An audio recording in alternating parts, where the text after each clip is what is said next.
बनाने का संकल्प लेकर ये प्रयास शुरू किया था। शेखपुरा जहाँ हम रहते हैं, पहले रहते थे, अभी कहीं रहते हैं, वहाँ पर कमरे में कोई 20-25 महिलाएं, 2-3 बैठकें उनकी हुई और हम लोगों ने कहा कि हम लोगों को कोई महिला प्रकोष्ठ नहीं बनाना है, जन सुराज में कोई महिला प्रकोष्ठ नहीं बनाना है। रैली में बस भर के महिला को लाकर स्टेज के सामने बैठाना नहीं है, हम लोग को महिला नेत्री बनानी है।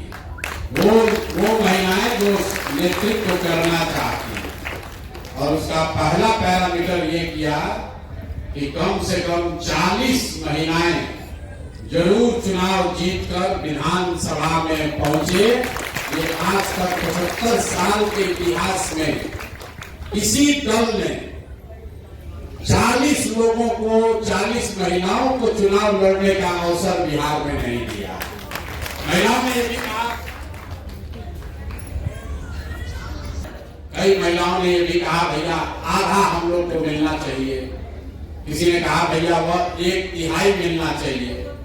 लेकिन हमने आपको कहा है कि जो कहा है वो करेंगे। ऐसी बात नहीं करना चाहते हैं जो वादा न निभाया जा सके। तो सबसे बात विचार करके ये तय किया गया कि ज्यादा तो नहीं, लेकिन हर लोकसभा में एक सबसे काबिल महिला साथी को जरूर जन सुराज चुनाव लड़ाएगा। तो 40 लोग या बिहार में 40 लोकसभा है, लेकिन सिर्फ 40 आदमी के विधायक बनने से तो बात नहीं बनेगी। हर गांव में, घर में महिलाओं के बीच से कुछ सशक्त लोगों को खड़ा होना पड़ेगा। बिहार में जब हम 2 बरस पैदल चले तो सबसे ज्यादा कष्ट में अगर कोई दिखा तो महिलाएं दिखी। अगर आपका बच्चा नहीं पढ़ रहा है तो सबसे ज्यादा दिक्कत आप ही को है। अगर रोजगार नहीं मिल रहा है तो आपके घर के ही बच्चे, आपका भाई, आपका बेटा, पति बाहर जाता है। लोग बता रहे हैं कि प्रशांत किशोर घर परिवार छोड़कर 2-2.5 बरस से यहाँ बिहार में घूम रहे हैं। हम अक्सर कहते हैं कि हम तो 2-2.5 बरस से अपना परिवार छोड़ के यहाँ रह रहे हैं। बिहार में ज्यादातर परिवार में स्थिति ये है कि आपकी शादी हुई और आपका पति पलायन कर गया, रोजगार के लिए बाहर चला गया। कोई छठ में घर में शादी विवाह पड़ा, छठ हुआ, दिवाली हुआ तो 10-15 दिन घर आता है, फिर सालों भर बाहर ही उसको रहना। देश के किसी भी हिस्से में सामान्य परिवारों में अगर पति साल भर बाहर रहे तो उसका शादी टूटिए जाना। ये सिर्फ बिहार में ही संभव है कि महिलाएं 20-20 साल तक अपने पति के साथ उनको नहीं रहना। और लोगों को लगता है तो जीवन की सच्चाई है, भैया कमाना है तो बाहर जाना ही पड़ेगा। ये बहुत बड़ा कष्ट है, कोई इसकी चर्चा नहीं करता है। आपकी शादी हुई और जब तक आपका पति, उसका शरीर थक न जाए, बूढ़ा न हो जाए, तब तक वो बाहर ही कमा रहा है। आपका बच्चा जो जवान है उसको पढ़ने के लिए बाहर ही जाना है। अगर आपके बाबूजी बूढ़े हो गए तो उनको दवा के लिए बाहर ही जाना है। जो पलायन का दंश है ये सबसे बड़ा दंश है। कुछ लोग यहाँ को कुछ पैसे वाले लोग बैठे, उनको लगता है कि तो सब गरीब आदमी मजदूर सब जाता है। ऐसी बात नहीं। जो गरीब है उसके घर का पति, उसका बेटा जा रहा है मजदूरी करने। जो थोड़ा बहुत पैसे वाले लोग हैं उनका बच्चा, उनका पति जा रहा है नौकरी करने। लेकिन जा रहा है सबको। गांव में शायद ही कोई ऐसा आपको गांव मिला है जहां पर जवान लड़के आपको रोड पर मिलेंगे। अगर 100 लड़का गांव में है तो 10-15-20 को बचा है। चाहे वो पढ़ाई के लिए गया हो, रोजी रोजगार के लिए गया हो, दवाई के लिए गया हो, सबका लड़का बाहर जा रहा है। इसलिए जरूरत है महिलाओं को जागृत होने के लिए, खड़ा होने की। अगर बिहार में स्थिति परिवर्तन होगी तो सबसे बड़ा फायदा बिहार के महिलाओं को होगा, क्योंकि आप ही यहाँ रहते हैं। आपका पति तो फिर भी मान लीजिए कितना भी कष्ट है, बॉम्बे घूम कर आ रहा है, आपका पूरा जीवन यहीं पर बीत रहा है। यहाँ अगर बिजली नहीं थी तो आप ही को ढिमरी और ललटेन में रहना पड़ता था। बिजली आई तो सबसे बड़ा फायदा महिलाओं को हुआ।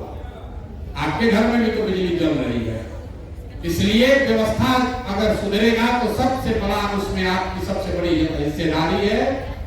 आज एक समूह में आप यहाँ आए हैं, क्यों आए हैं? कि बहुत सारी महिलाओं ने कहा भैया हम लोग राजनीति तो करना चाहते हैं, समाज में निकलना चाहते हैं, लेकिन परिवार का वैसा सपोर्ट नहीं है। आपके घर में कोई पुरुष है, आपका बेटा है, भाई है, वो राजनीति करने जाता है, भले 10 वर्ष में उसका कुछ ना हो, फिर भी परिवार से उसको मदद मिलती है। कोई महिला अगर बाहर निकल रही है, आदमी द्वारा कहे घर का आटा गील कर रही हो, तुमको कोई जाने का जरूरत नहीं। इसलिए हमने आपको ये व्यवस्था बनाई है, अगर आपको राजनीति करनी है तो गाड़ी सुविधा हम आपको देते हैं। गाड़ी से सहेली के यहाँ भी जाइए, रिश्तेदार के यहाँ भी घूमिए, थोड़ा आपको आप मतलब बेवकूफ भी बनाइए, लेकिन महीना में 10-15 दिन में अगर ठीक से काम कर लीजिएगा तो जनसुराज का भी काम होगा, आपका भी काम होगा और समाज का भी होगा। अभी तक किसी दल ने इतना बड़ा रिसोर्स महिलाओं को नहीं दिया होगा। एक साथ 250 गाड़ी, आप पैसे की नहीं है, गाड़ी जो है वो आपके लिए मोबिलिटी है, आपकी स्वतंत्रता का हथियार है। घर में आप 4 घंटा अगर आपको गाड़ी मिली है, कोई घर से पूछने की जरूरत नहीं है कि काहे जा रहे हैं, 4 महीना बैठ कर आप जा सकती हैं। इसलिए 1000 महिलाओं को ये सुविधा हम लोग दे रहे हैं। 4-4 का समूह बनाइए, गाड़ी पर बैठिए और अपने समाज का नेतृत्व खुद कीजिए। 50% सीट यहाँ रिजर्व है पंचायती त्रिस्तरीय व्यवस्था में। 10 में 1-2 मुखिया ही ऐसी है, आप करते भैया हमारा पति नहीं करता, हम करते हैं। 10 में 8 आदमी उसका बेटा और उसका पति ही कर रहा। जितना नया लड़का है कहता आप 2 बार से मुखिया हैं, पूछते तुम्हारा तो उम्र नहीं, हम तो 33 साल के हो, 27 साल का माई है, चलाते तो हम ही नहीं दिया।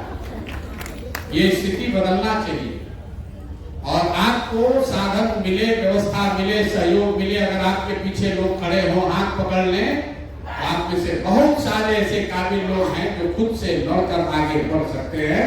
आपको किसी प्रकार की जरूरत नहीं है। आप इस व्यवस्था का लाभ उठाइए। चुनाव में कौन जीतेगा कौन हारेगा भाड़ में जाए, जनसुराज जीते हारे उससे प्रशांत किशोर के जीवन पर कोई फर्क नहीं पड़ने वाला। हम एमएलए बनकर रुपया नहीं हमको कमाना, हमको ठेकेदारी नहीं करना है। सरस्वती का आशीर्वाद है, ऊपर वाले की कृपा है, माँ बाप का आशीर्वाद है, जीवन में किसी चीज की कमी नहीं है। लेकिन ये मौका आपके हाथ में है, इसका सदुपयोग कीजिए। गाड़ी एक पहली शुरुआत है। अगर आपकी क्षमता होगी तो कल जब आप मुखिया का चुनाव लड़ोगे तो अपने खर्चा पर आपको चुनाव लड़ाएंगे, आपको किसी के आगे हाथ नहीं बढ़ाना। अगर आप में क्षमता होगी तो आप सरपंच बनिए, मुखिया बनिए, जिला पार्षद बनिए, विधायक बनिए। आपको अपने घर वालों से पैसा मांगने की जरूरत नहीं है। आपका भाई, आपका बेटा इतना काम तो होना चाहिए ना भाई, होना चाहिए ना। और सबसे पहले मेरा भरोसा है। नमस्ते साथियों, thanks for watching my video. आप लोग अपना प्यार बनाए रखें और ज़्यादा से ज़्यादा वीडियो को family, friends and old age people के साथ शेयर करें और लास्ट में एक कमेंट करना ना भूलें। जय हिंद।